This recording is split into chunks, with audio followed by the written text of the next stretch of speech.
Bonjour ou bonsoir à toutes et tous, bienvenue sur ma chaîne YouTube Jérôme Pinte.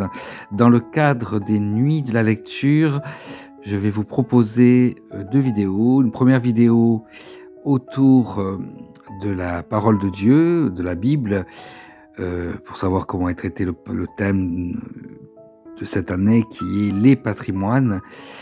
Et le patrimoine, selon la Bible, vient donc de loin. Il est d'abord un don de Dieu, la terre offerte en héritage. Il est légué par les ancêtres, il passe aux descendants, il est donc un lieu d'échange, de cohabitation entre les générations et les contemporains d'alentour. Il y a différents passages dans la Bible où il est question de patrimoine, et notamment dans Jérémie, chapitre 12, versets 7 à 9, le patrimoine de Dieu, un domaine abandonné.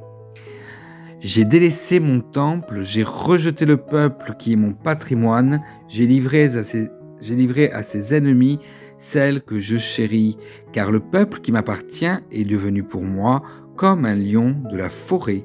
Il rugit contre moi, c'est pourquoi je l'ai pris en haine. Et quoi, le peuple qui m'appartient est-il donc devenu pour moi comme un rapace aux couleurs bigarrées, pour que de toutes parts les autres rapaces l'entourent?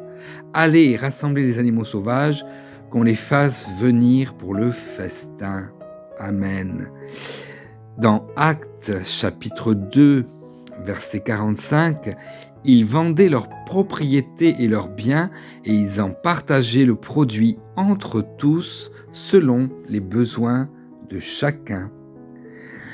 Dans le psaume 137, verset 3, « Des fils, voilà le patrimoine que donne l'Éternel. Oui, des enfants sont une récompense.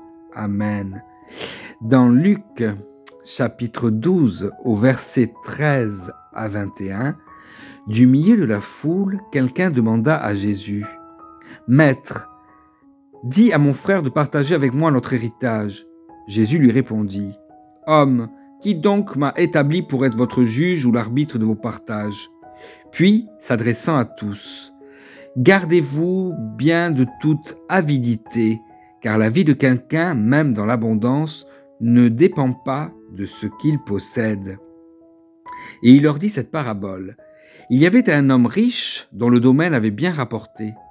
Il se demandait, « Que vais-je faire, car je n'ai pas de place pour mettre ma récolte ?» Puis il se dit, « Voici ce que je vais faire. Je vais démolir mes greniers, j'en construirai de plus grands, et j'y mettrai tout mon blé et tous mes biens.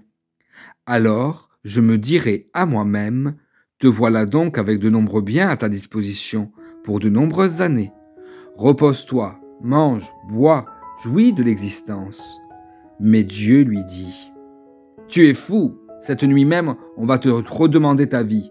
Est-ce que tu auras accumulé? Qui l'aura? Et ce que tu auras accumulé, qui l'aura? Voilà ce qui arrive à celui qui amasse pour lui-même, au lieu d'être riche en vue de Dieu. » Amen. Enfin, dans Colossiens chapitre 3, versets 1 à 5, il est écrit, « Si donc vous êtes ressuscités avec Christ, recherchez les choses d'en haut, où Christ est assis à la droite de Dieu. Affectionnez-vous aux choses d'en haut et non à celles qui sont sur la terre, car vous êtes morts et votre vie est cachée avec Christ en Dieu. Quand Christ, votre vie, paraîtra, alors vous paraîtrez aussi avec lui dans la gloire.